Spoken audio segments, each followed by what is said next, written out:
Yes, they look and sound like professionals, and when they graduate from high school, yes, high school, they likely will be. That's the purpose of this television production program being taught at Mount Olive High School, and as you can see, they've got all the bells and whistles, and they've apparently honed their talent as well.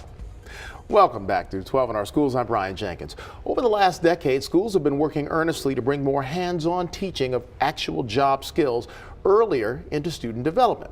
Well, television production is one of those areas, and kids have embraced it. Here to share more about their program is a man who teaches television production at Mount Olive High School, Chris Pramel. And before we get into the discussion, Chris, let's take a look at your morning newscast. MO Idol will be on Wednesday, January 19th at 7 p.m. at the high school PAC. Come out for a night of entertainment and fun. There will be a girls' softball meeting Wednesday, January 12th in room B127 during the first part of lunch. Any girl interested in playing softball this spring should plan on attending the meeting. There will be an FEA meeting today during lunch in B250. All members should attend. So Kayla, how much did you enjoy all the snow this weekend? Not really at all. Well, for me, I made an igloo, a snowman, I made some snow angels. It was a pretty action-packed weekend for me. Right. Well, why don't we check out the weather with Christian? So Christian, what does this week's weather look like? Today will be partly sunny with a high of 31, and tomorrow is going to be cloudy early in the day with a few snow showers developing later on in the day with a high of 32. All right, Christian might need a cup of coffee there, but otherwise, they're looking pretty good. Chris, what do you think? Are they ready for prime time yet? They're getting there. It's an interesting program, though. This is something that I guess started about 9 years ago, right? Yes, it did. You've been there for a year. Give me a sense of the level of embrace that you've gotten from students. Students love the program.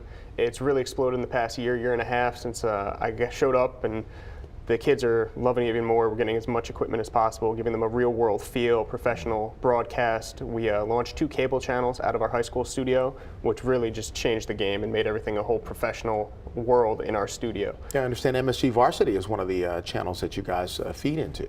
Yeah, we have a contract with MSG Varsity, and we submit content to them, which we air on their website and also on their on-demand channel. Wow, that's a lot of exposure for these kids, and I would imagine it brings a certain level of responsibility for them to, know the craft. Oh, it definitely does. I mean, each contact we make with MSG Varsity, FiOS, Cablevision, all the companies that we're affiliated with are giving that level of professionalism to the students and that real-world feel, so they'll be ready for the industry or college when they get out of high school. In conversations that you have with either administrators or the cable folks, are you getting a sense that they are pushing more to get young people involved, or is this something that you guys pushed on the part of the school and said, hey, let us do this? A little bit of both. We do have outreach programs from the companies themselves, but our program is looking to grow and expand as much as possible, so we're reaching out to as many people as possible and trying to get our students out there and get them prepared for the industry. Yeah, guys like me are dinosaurs now in this industry because they're looking for young people who can not just do television, but you've got an online component, webcasts, all kinds of things with the new technology, and I would imagine that's something that kids really have to get into as well. Yeah, media is everywhere now. I mean, it's incorporated into all the other subjects in school, every day in life, no matter what career you're in, if it's TV or not. So, I mean, they really have to step their game up. If they want to be in the TV industry, they've got to do something different and really have to get everything polished out before they get to a college level. All right, well, we're going to talk to some of those in just a minute. We'll take a break. Straight ahead, students from the Mount Olive High School on air. Stay with us. 12 in Our Schools returns right after the break.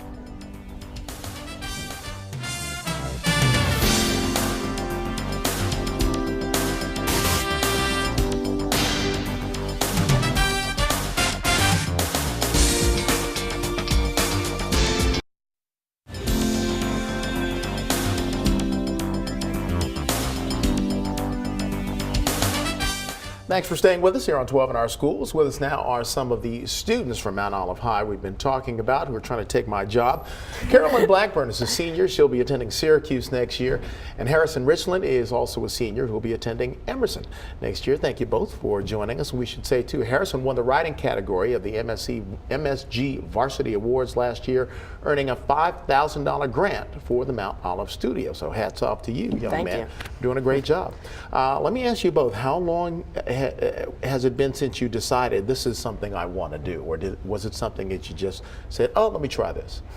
For me, all my life, I've always been like, I love the camera, you know what I mean? I love the attention. So for me, it started at such a young age. My parents always said I should have a talk show when I was like 4 years old. So when I saw that we had a TV program, my sophomore year, I was like, this is what I want to do. And ever since then, it's just become a love of mine. And Mr. Pramel really gears that. Mm-hmm. Picks out the kids who warm to the camera. Yeah. Okay, how about you, Harrison?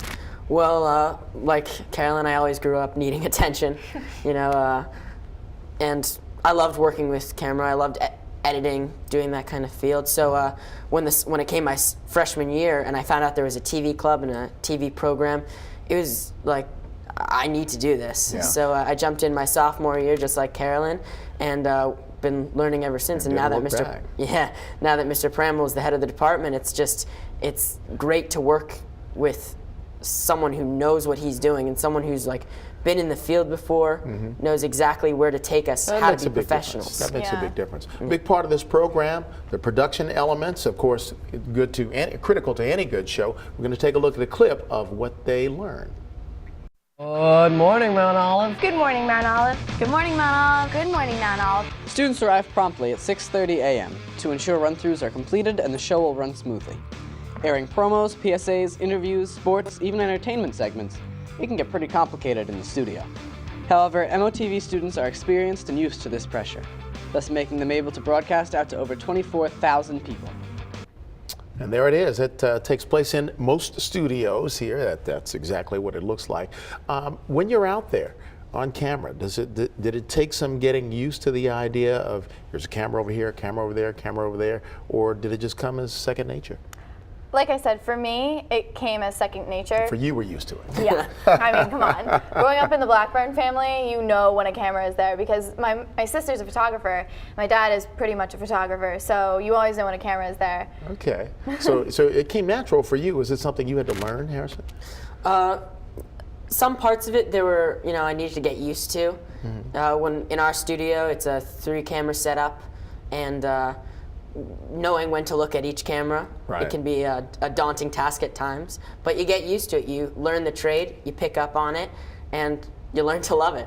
You guys are in an era where we have the internet, you've got webcasts, all kinds of things that aren't geared to just regular television. What would you say to young people who want to get into this business? I would say YouTube is your best friend because that's really where you can make yourself known, you know what I mean? Like, it's such a small, market to start yourself off in, but then once people figure you out, you're like, boom, YouTube gets so many hits every single day, so. You could blow up tomorrow. I could, you never know. Well, listen, thanks to both you guys for joining us today. It's been a pleasure and good luck in your careers. Hopefully I'll be retired by the time you're trying to take my job. That'll do it for this edition of 12 in Our Schools, but here's a quick reminder. For any information on anything we discussed on today's show or a link to information on past programs, check out our website, news12.com. Just click on the features section and we'll link you up. That'll do it for this edition of 12 in Our Schools. I'm Brian Jenkins. Until next week, remember, knowledge is power.